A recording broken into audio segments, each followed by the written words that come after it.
Hi, everybody. Mitch Tanenbaum here. Thanks for joining me today. This is the security news update for April 30th, 2023. For those of you who watch our video blogs, there is a new blog up there discussing the issue of a shared responsibility model. For those of you who do things in the cloud, which probably is everybody who listens to this, shared responsibility affects you. And you need to understand how it affects you because basically the cloud providers are saying, we're going to do some stuff, but you're responsible for a lot of stuff. And that's in our video blog section. And the security and privacy alerts, the 3CX breach that we talked about last week, we're now seeing more information. This sounds like what they're calling a double supply chain attack. So it was not a supplier to 3CX. I'm sorry, it was not a supplier to you, it was a supplier to 3CX. And how it worked was a bogus LinkedIn job offer, which got people to open a Word document or PDF, and supposedly there was a job offer in there. And of course, what there was malware. This particular bit of malware specifically targeted Mac and Linux users. So for those of you who think you're immune because you're a Mac or a Linux user, not the case. So interesting reading if you want to understand how these things come about. Next, CISO is warning about a new denial of service attack called an amplification attack. Most of the attacks work by not just beating the crap out of your website or whatever it is, internet resource, but by amplifying that. And a typical amplification is about 25 to 50 times. That means that for every byte that they have to push out, it hits your internet, whatever it is, website, mail server, whatever, with 25 to 50 times that much targeted output. So that reduces the amount of basically work and bandwidth they need to have. This particular attack amplifies by 2,200 times. That is a big number. It does that by attacking a vulnerability in Windows SLP servers, which were never supposed to be exposed to the internet. But guess what? The researchers have already found at least 50,000 of them exposed. And remember, it doesn't matter whether you expose an SLP server or not. If the bad guys can find an exposed SLP server, then they can use that to bounce off and target you and hit you with 2,000 plus times the amount of input that they can push to it. So not a good solution. The only good solution is some sort of commercial denial of service protection service like Cloudflare or some of the others. In the reference department, everybody is in love at this point with generative pre-trained transformers like Chat GPT and Bard and all the others. And vendors of SaaS-based software are starting to include that. So you don't have a choice about whether you're using GPT products or not. They're just going to be there. The Cloud Security Alliance has released a draft position paper on the subject, talking about the good, the bad, and the ugly. They are looking for feedback. So now would be a good time to do that. And just for educating yourself and learning about it, reading it from that perspective is a good thing all by itself. And nothing means that you should not be using GPTs. It just means you need to understand what the risks are.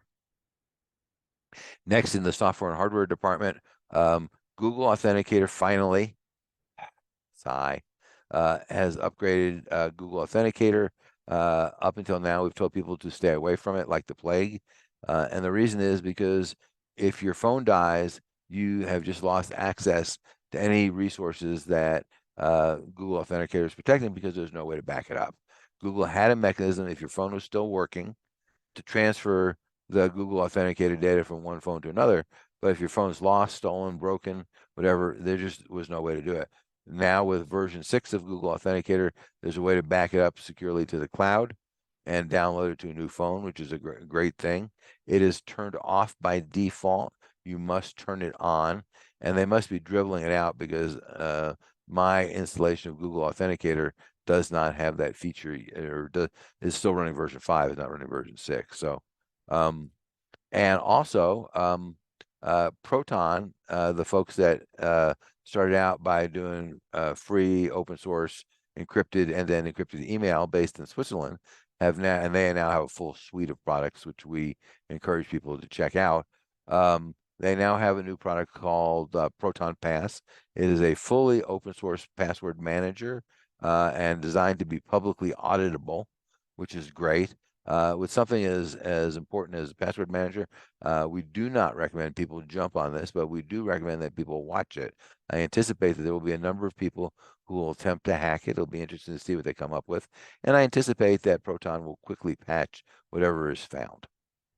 Next in the patches department, Cisco is patching a number of devices used in their industrial operational technology OT environments. Cisco's got kind of a mixed bag track record. They're a big organization. They have a huge footprint. They have a large target on their back because they're so important in the networking world.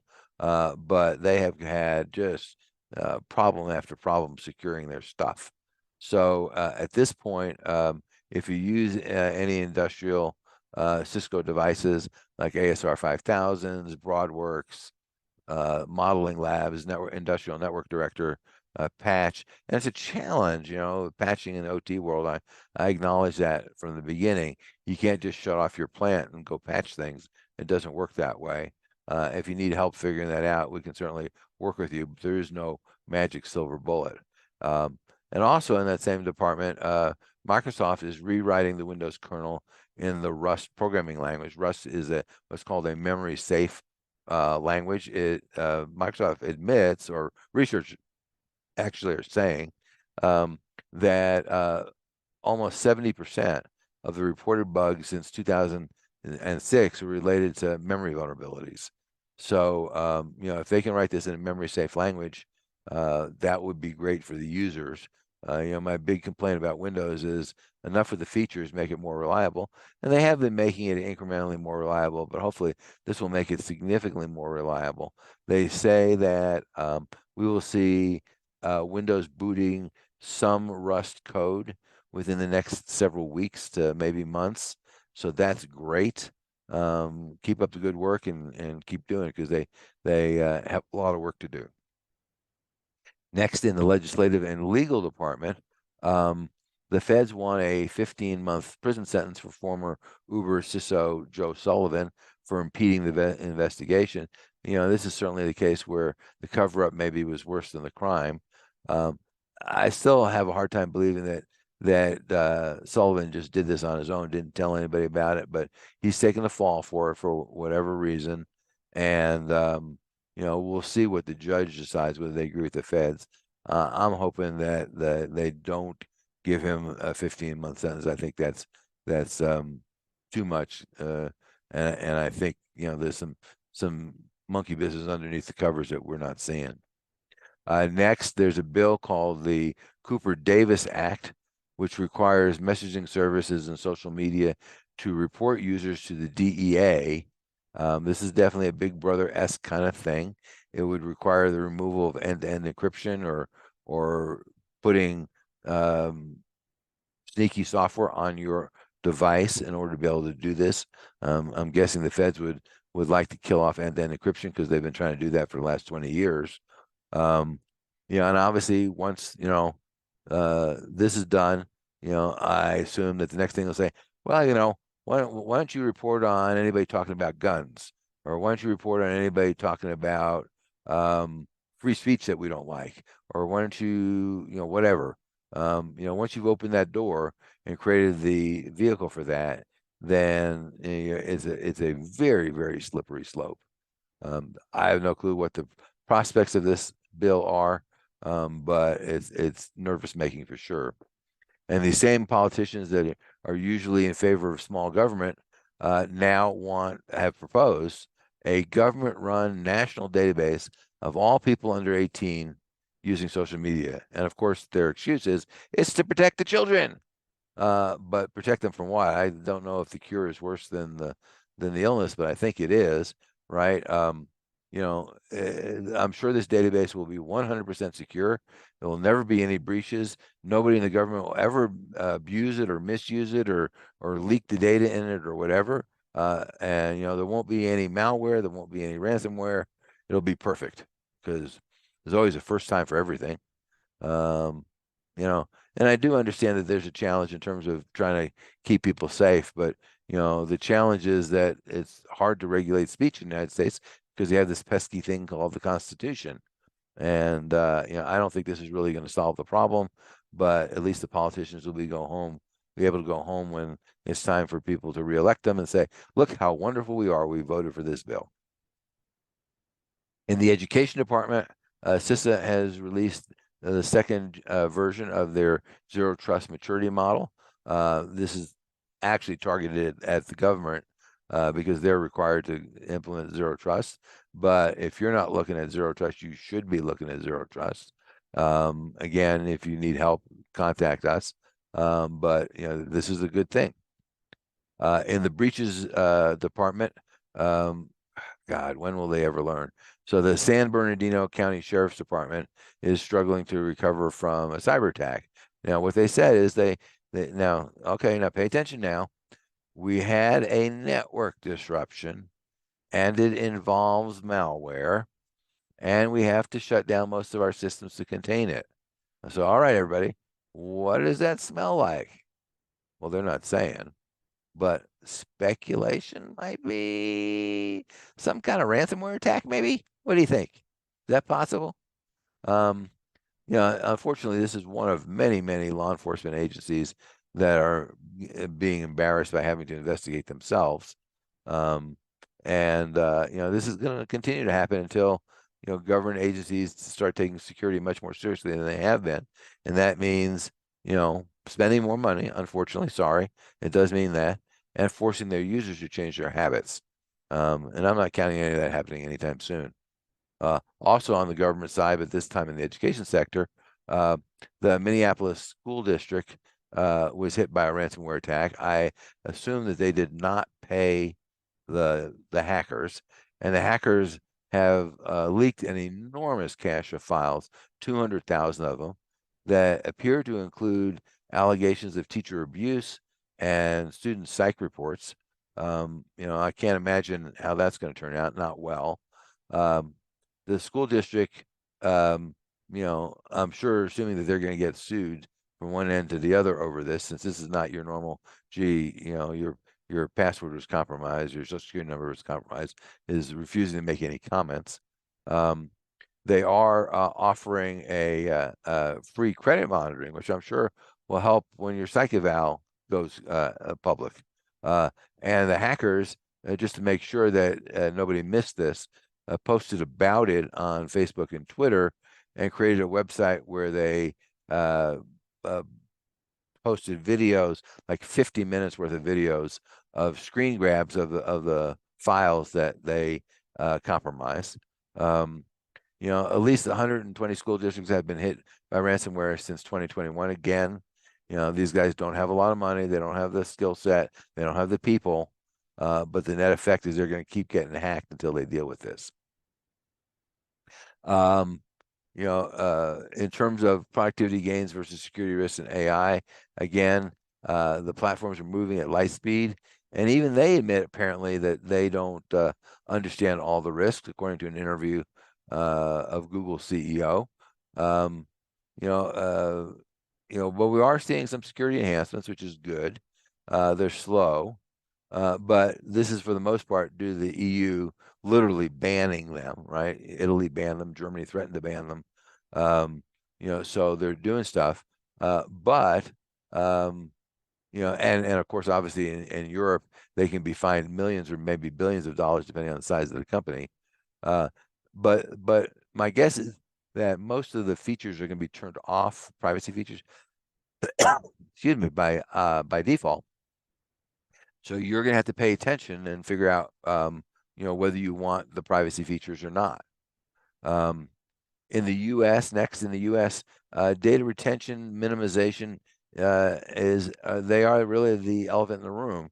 We're now at 8 as of today, states with a second generation privacy law, and these laws have requirements for data minimization, data retention, data identification. And if you don't do that, you run the risk of getting sued, either by a state attorney general or in some states by pissed off citizens. So, start thinking about data retention, data minimization before you wind up on the wrong end of a lawsuit. The EU, again, one more time taking the lead, is starting to enforce the Digital Services Act.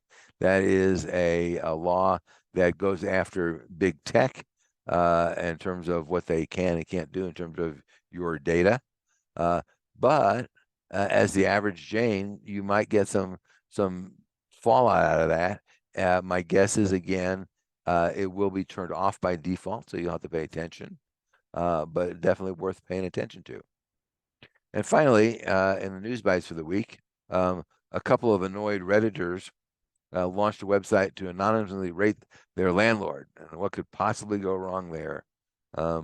Next, the Massachusetts National Guardsman who leaked classified Ukraine docs, which they had originally said he'd done for a couple months, now apparently started leaking these docs right after the war started because apparently he didn't like the war, I guess. The NSO group, which makes the Pegasus spyware, still at it with more new iPhone 0 days, several of them. Windows 10 22H2, the most recent release of Windows 10, is the last one with new features. The good news is you still got a couple of years of security patches, but it's kind of running the end of the line here. So, if you're not thinking about what your Windows 11 upgrade, Windows 12 is already on the plate. That's coming out soon next year. So, how old you want to be. And they're saying that a huge chunk of the planet is still running Windows 10. So now would be a good time to come up with a plan for migrating away from Windows 10. It's not a big money thing. And really the user training aspects of it are pretty straightforward too. So, as more nationalities and states are looking at what's called age gating, meaning trying to restrict access to people who are under a certain age. The Wikimedia Foundation that runs Wikipedia, and this is related to the UK's bill that's going on, which is designed to force age checking. So they might just block UK users and tell them to go away. They can easily do that because they're a nonprofit and they don't really care. Other people who are money focused are going to say, you want me to block a few 100,000 users from my website? I'm nervous about doing that. But there's a lot of issues there, and what Wikimedia says is you're forcing me to collect and store a lot of personally identifiable information that I don't have any business need to store, and I don't want to store, but you're forcing me to do that. And if you force me to do that, I might just choose not to do business in your country. So it'll be interesting to see what happens there. That is a problem. We're seeing Minnesota, for example, has a bill that's in process right now. California passed the age-appropriate design code law, which is now in the courts. The challenge is, how do you know if a child might go off and use your website? And how do you know whether a child might be harmed or not? It's kind of all made up. It's a real challenge.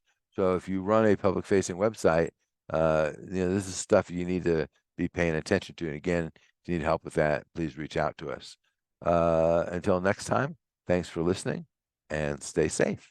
TurnKey Cybersecurity and Privacy Solutions offers the complete cybersecurity program for small to medium-sized businesses. They include everything needed to secure your business and meet compliance requirements. Visit our website at turnkeycybersecurityandprivacysolutions.com to learn more.